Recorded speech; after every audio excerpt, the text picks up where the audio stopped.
Hello साथीहरु सबैलाई नमस्ते। आज चाहिँ म एउटा छोटो भिडियो लिएर आएको छु।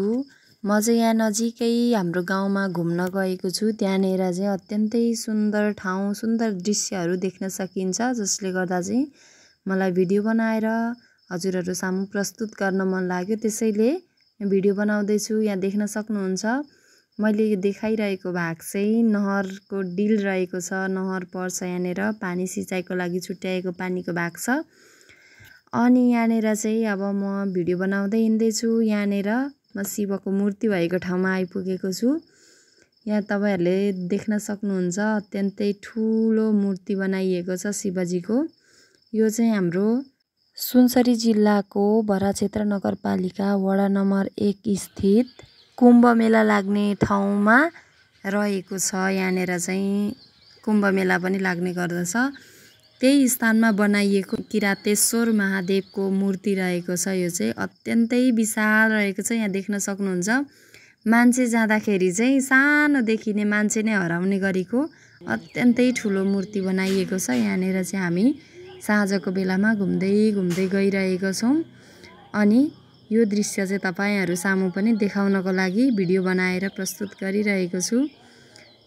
र अग्लो स्थानमा बनाइएको यति ठुलो मूर्ति हेरेर आनन्द लिन सक्नुहुनेछ। मलाई चाहिँ भगवानको धामतिर जान, यस्तो मूर्तिहरू भएको ठाउँमा गएर एकछिन बस्नको लागि समय बिताउन अत्यन्तै मन पर्ने गर्दछ। त्यसकारणले पनि हामी चाहिँ घुम्नको लागि यतै जाने गर्दछौं र मलाई धेरै जान मन पर्छ। त्यही भएर पनि साँझपख प्राय जसो घुम्नको लागि यतै गइन्छ। र यहाँनेर यता डम्बरु बनाइएको छ। डम्बरु त्रिशूल पनि ठूलो बनाइएको छ। परबाट पनि राम्रोसँग देख्न सकिन्छ। अनि म चाहिँ यहाँनेर सेल्फी खिच्दै भिडियो बनाउँदै गरिरहेको छु। मलाई आनन्द लागिरहेको छ। दिनभरि कामको थकान हुन्छ। साँझको बेलामा घुम्न जाँदाखेरि अझ त्यसमा पनि भगवानको स्थानमा जाँदाखेरि अत्यन्तै आनन्द लाग्ने गर्दछ। अब चाहिँ यहाँनेर हामी त्यहाँबाट फर्किन लागिरहेका छौं। साँझ परिसकेको छ। त्यहाँबाट फर्किने क्रममा फेरि बाटोमा हनुमानजीको अत्यन्तै विशाल मूर्ति रहेको छ। यो पनि अत्यन्तै सुन्दर दिव्य रहेको छ। यहाँनेर 24 घण्टा श्री हनुमानजीको भजन कीर्तन भइरहन्छ। त्यसैले पनि यहाँ घुम्न आउँदा अत्यन्तै आनन्द महसुस हुन्छ। यही बाटोमा ढकमक्क शिरीषको फूल फुलिरहेको छ, जहाँ चाहिँ मैले एउटा सेल्फी लिए। त्यसपछाडि बिस्तारै घरतर्फ फर्किन थाल्यौं हामी।